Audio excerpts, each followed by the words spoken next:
ತಪ್ಪಿಸಿಹನು ಸರ್ವೇಶ್ವರನು ನಿನಗೆ ವಿಧಿಸಿರುವ ದಂಡನೆಗಳನ್ನು, ತಳ್ಳಿ ಹೊರಗಟ್ಟಿಹನು ನಿನ್ನ ಶತ್ರುಗಳನ್ನು. ಜೆಫನ್ಯ ಅಧ್ಯಾಯ 3 ವಾಕ್ಯ 15. ಸ್ನೇಹಿತರೆ, ನಮ್ಮ ಜೀವನದಲ್ಲಿ ನಾವು ಮಾಡುವಂಥ ಜಗಳ, ವಾದ ವಿವಾದಗಳಿಗೆ ಸಮಾಜದ ವ್ಯವಸ್ಥೆಯ ಮೂಲಕ ನ್ಯಾಯವನ್ನು ಹೊಂದಿಕೊಳ್ಳಬಹುದು. ಆದರೆ ನಾವು ಮಾಡಿದ ಪಾಪಗಳ ಅಪರಾಧದಿಂದ ನಮಗೆ ಬಿಡುಗಡೆಯನ್ನು ಪಡೆಯಲು ದೇವರು ಪ್ರಭು ಯೇಸುವನ್ನು ಈ ಲೋಕಕ್ಕೆ ಕಳುಹಿಸಿಕೊಟ್ಟಿದ್ದಾರೆ. ಅವರಲ್ಲಿ ಪ್ರಾರ್ಥಿಸೋಣ ಮತ್ತು ನಮ್ಮ ಪಾಪ ಅಪರಾಧಗಳ ಬಂಧನಗಳಿಂದ ಮುಕ್ತಿ ಹೊಂದೋಣ. ಆಮೆನ್.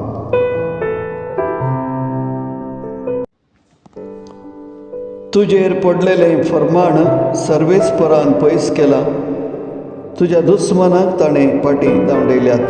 जपेनिया 3:15. आमच्या दिसपडत्या जिवनांत आमची झगडी वाद विवादाक समाजाच्या वेवस्थेत थांवन आमी न्याय जोडून घेवयेत. पूण आमच्या पातका अपराधा वरवीं आमचेर पडलेलें ख्यास्तीचें फर्माण सर्वेस्पर देवान आपल्या पुता मारिपात सुटका दिवंक मात्र साध्य आसा. ही सुटका आमी जोडून घेवया.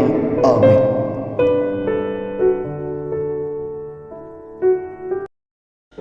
The Lord has taken away the judgments against you.